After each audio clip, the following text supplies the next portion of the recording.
Diet भी है हमारे पास जो बड़े चंद दिनों में आपका बहुत अच्छा वेट लॉस करा सकती है। अगर मैं डाइट की बात करी चलूँ तो 3 टिप्स दूंगी, अगर आप ये ज़िंदगी में फॉलो कर लेंगे तो नेचुरल तरीके से भी बड़ा अच्छा वेट लॉस होने लग जाएगा। तो सबसे पहली टिप ये है कि आपने अपने दिन का आगाज़ किसी भी फाइबर वाले फूड से करना है।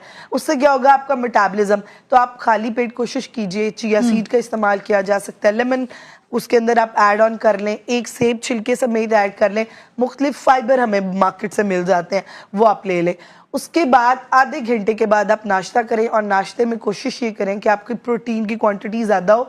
वो लोग जो रोटी चावल के बहुत शौकीन हैं वो दिन में रोटी चावल का इस्तेमाल करें, नाश्ते में उनकी मिकदार ज़रा कम रखी जाए। उसके बाद दूसरी टिप ये है, जितनी चीज़ें चे से स्टार्ट होती हैं, चावल, चीनी, चिकनाई, चने की दाल, इनका इस्तेमाल जो है ना किया जाए।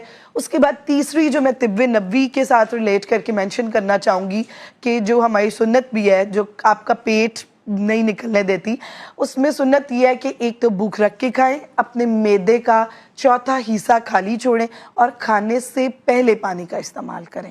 तो ये 3 टिप्स हैं कि जो आप डाइटरी फॉलो करके। बहुत अच्छी आपने चीज़ बताई है और हम सबको इसको ऊपर फॉलो करना चाहिए, चाहे मर्द हज़रात हो या ख़वातीन भी हो। लेकिन ये अब आपसे जानेंगे, फैट कैविटेशन जो है सिर्फ कॉस्मेटिक के तौर पे इस्तेमाल के लिए लिया जाता है कि भाई अच्छे लगे, दिख रहे हैं अच्छा, या फिर सेहत के लिए भी अच्छा है? अच्छा देखिए, सबसे जरूरी तो सेहत के लिए है। अगर आपके जिस्म में चर्बी है तो आज नहीं तो कल तो बीमारियां हैं ही हैं, तो इसलिए सेहत के लिए बहुत अच्छी है। बाकी obviously if you are fit तो ऑटोमेटिकली आप खूबसूरत नजर आते हैं, हेल्दी नजर आते हैं।